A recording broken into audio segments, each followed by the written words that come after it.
Un periodista de origen keniano de nombre Odanga Madung.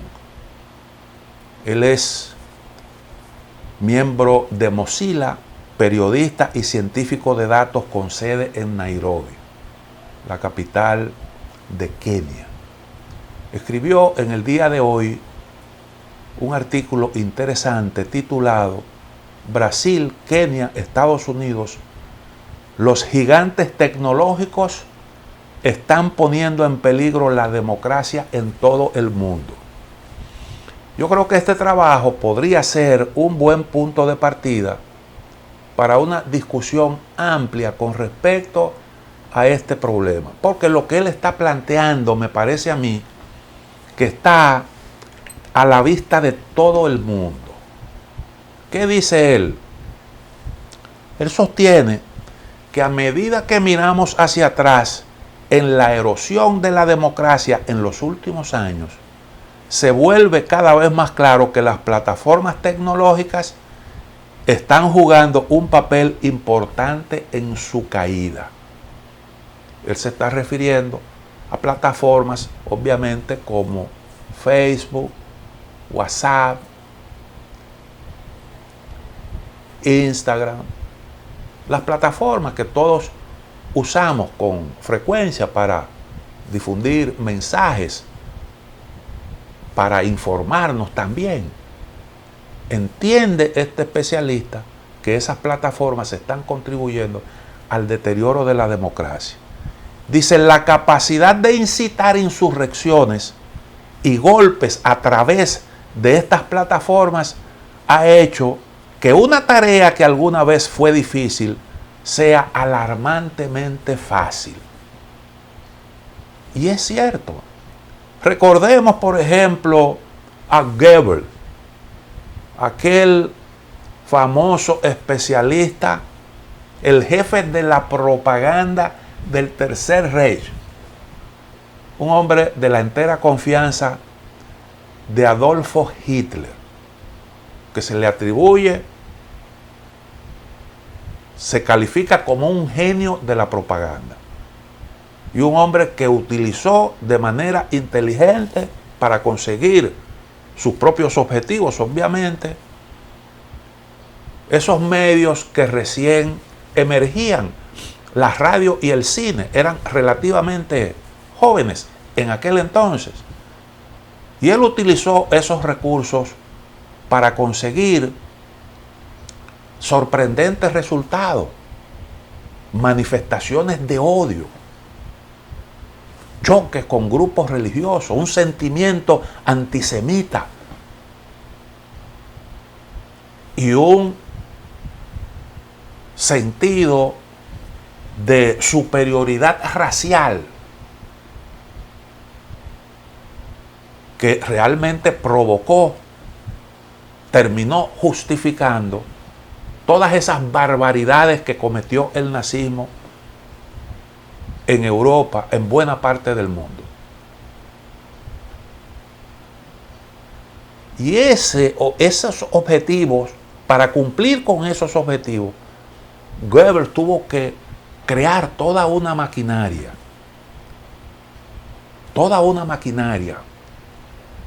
Y eso entrañaba, lógicamente, que un esfuerzo económico, al mismo tiempo un esfuerzo intelectual que involucraba un personal especializado.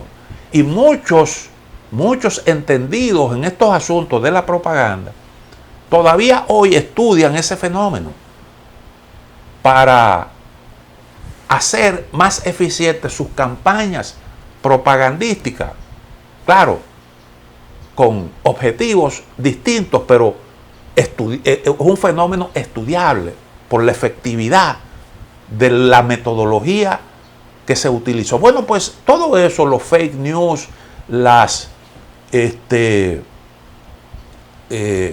teorías de la conspiración que hoy en día están contaminando los mensajes y provocando determinadas actitudes y comportamientos de la gente en el mundo entero, todo eso se consigue con la ayuda de un celular. o de una tablet, de una laptop, desde el hogar, y usted puede difundir mensajes, video, audio, fotografía, que pueden llegar con sus mensajes a millones de seres humanos en todo el mundo y provocar eso que nosotros vimos en Brasil, que precisamente es uno de los ejemplos que pone este periodista, este especialista en asuntos de plataformas de internet. Y él dice: los peligros que la contaminación de la información representa para la democracia es evidente, y el asalto al Palacio Presidencial de Brasil a principios de este mes sirve como un recordatorio aleccionador de cuán reales se han vuelto estos peligros. Y él más adelante agrega que esas manifestaciones, la toma de las sedes de los tres poderes del Estado, estuvo precedida de mensajes de los líderes políticos que perdieron las elecciones y que utilizaron las plataformas tecnológicas para provocar eso que nosotros vimos. Lógicamente es un asunto que hay que sentarse a estudiarlo. Yo no estoy diciendo que las plataformas sean malas por sí mismas, las plataformas tecnológicas. Es un problema de uso irresponsable, de uso indebido. El especialista plantea como solución la regulación. Claro está que la regulación es un asunto sumamente complicado. Es un asunto sumamente complicado. Si no, fíjense, por ejemplo, la discusión que ha habido alrededor de este asunto cuando se excluyó como sanción a Donald Trump de las redes sociales. A un presidente de los Estados Unidos se le excluyó por supuestamente difundir mensajes incorrectos. Pero al mismo tiempo, cuando Elon Musk compra Twitter, se pone en evidencia las presiones, cómo todo esto también se manejó políticamente. Es un tema sumamente delicado. Imponer límites a la libertad de expresión siempre es un problema, una dificultad. Miren, ahora mismo acaba de producirse un hecho interesante. El señor Erdogan, presidente de Turquía, suspendió un encuentro que tenía con el ministro de Exteriores de Finlandia y suspendió un encuentro entre autoridades de Finlandia y Suecia con Turquía para abordar el tema del ingreso de estos dos países en la OTAN. ¿Por qué? Bueno, porque el fundador de un partido político hizo un gesto en una plaza de Finlandia que no fue del agrado del gobierno de Turquía. Quemó un ejemplar del Corán. Y Turquía se enojó porque el gobierno finlandés permitió lo que entiende que es un claro gesto de odio. Ahí también se quemó una efigie de Erdogan. Y esa fue un acto protagonizado por kurdos, gente del PKK, del Partido de los Trabajadores del Kurdistán, que Turquía cree que es una organización terrorista. Lo ha clasificado como una organización terrorista. Y le está exigiendo a Suecia, en donde está la mayoría de esos kurdos, que extradite a los responsables, a los que considera que son unos terroristas. Y entonces uno dice, bueno, pero ¿por qué permite un país europeo un acto de ese tipo?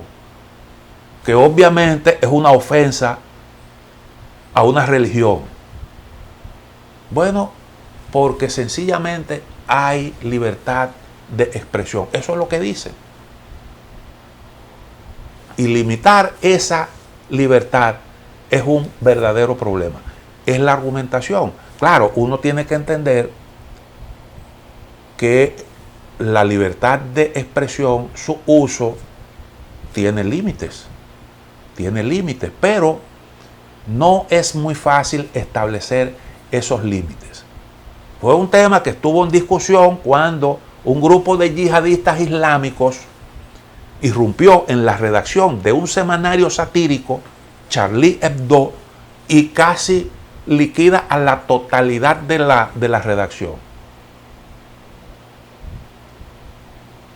¿Por qué? Bueno, porque ese semanario publicaba frecuentemente caricaturas burlescas que se entendía como una ofensa al Islam. Y yo creo que sí, que lo era. Claro, no se puede justificar un crimen de esa naturaleza. Eso no justifica un crimen semejante como ese que se cometió. Pero todo eso plantea el uso de la libertad de expresión. Limitar eso es un verdadero problema. Aunque usted entienda que es un uso irresponsable de esa prerrogativa que tenemos nosotros, de ese derecho. Bueno, pues lo mismo ocurre con la cuestión de las plataformas. Limitar, regular eso es muy difícil, aunque ya hay una normativa europea que dentro de poco entrará en vigor, algo que ha sido muy discutido. Se necesita un esfuerzo para evitar algunas situaciones que se dan y que son evidentes excesos, pero eso desde el punto de vista técnico no es realmente un asunto fácil. Miren lo que ocurrió nada más y nada menos que en Estados Unidos. Nada más y nada menos que en Estados Unidos, en donde se produjo el asalto al Capitolio. Y eso tiene que ver con el uso de la plataforma tecnológica, obviamente. Esa fue la herramienta que sirvió para la coordinación, para avivar los ánimos de aquellos que finalmente se atrevieron a hacer algo semejante. Lógicamente, Estados Unidos es un país con instituciones fuertes. Es distinto en países en donde hay instituciones apenas en ciernes y que son altamente vulnerables. El autor del trabajo llama la atención sobre el hecho de que ahora, entre 2023 y 2024, se celebrarán en el mundo unas 90 elecciones, lo cual representa un reto porque en algunos países africanos se han producido, y él incluye a su país, el periodista, su país Kenia, en donde se produjo una situación muy desagradable. También está el tema del uso de la data con fines políticos. Hoy en día, este es un tema tan delicado que hoy en día realmente los partidos políticos que no tengan, que no valoren el uso de las plataformas y que no tengan una política bien estructurada para su uso, están en desventaja. Y la mayoría de los partidos políticos las utilizan de manera intensa para difundir mensajes, para difundir fake news y para hacer campaña sucia. Y entonces esto es todo un reto. Yo creo que realmente aquí hay un gran tema. Y él hace un señalamiento que me parece que es importante. Y es que la actitud, eso que se provoca en una parte del electorado, ese sentimiento que se genera mediante el uso irresponsable de las plataformas tecnológicas, hacen que las elecciones, y esa es una tendencia que va avanzando, no terminen con el conteo de los votos y la proclamación del vencedor, como ocurrió en Brasil, porque en Brasil la toma de la sede de los tres poderes del Estado se produjo 2 meses después de proclamado Lula como vencedor. Ese sentimiento que se fue alimentando como consecuencia de un laborantismo irresponsable de los políticos de la extrema derecha brasileña quedó ahí latente, todavía está ahí. Todavía está ahí. Y ese es otro problema que tenemos planteado en el día de hoy.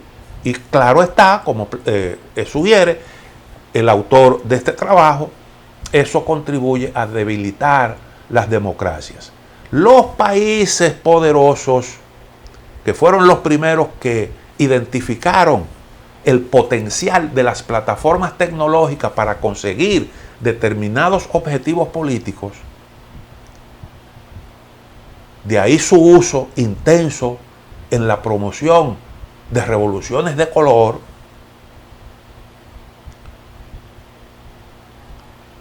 esos países hoy expresan algunas preocupaciones y algunos son víctimas. Algunos son víctimas. Miren, bueno, el caso de Estados Unidos. El caso de Estados Unidos y el avance de la derecha en Europa y otras partes del mundo también tiene vínculos con todo esto, porque ese avance va acompañado de todos estos mensajes contaminantes que se difunden con la ayuda de las plataformas tecnológicas.